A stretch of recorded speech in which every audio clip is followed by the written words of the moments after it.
अस्सलामुअलैकुम beautiful people. आज दिसंबर की 15 है और बारिश का मौसम है। बारिश हो रही है जंबो सिटी मदीना रीजन में।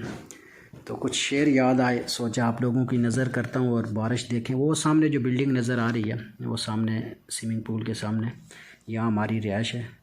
और जिस जगह से मैं ये वीडियो शूट कर रहा हूँ ये हमारे कंपनी का ये क्लब है। क्लब के दरवाज़े से मैं बना रहा हूँ ये।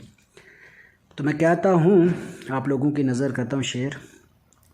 देने आई है मेरे दर्द की कीमत मुझको, देने आई है मेरे दर्द की कीमत मुझको।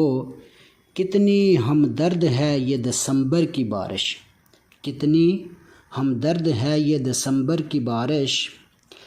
क्या जनवरी क्या फरवरी हम क्या करें नवंबर को, जब तुम ही साथ नहीं हमारे आग लग जाए दिसंबर को।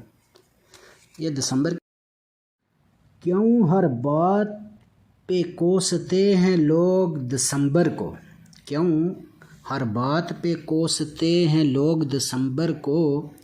क्या दिसंबर ने कहा था मोहब्बत करो। ये आप सब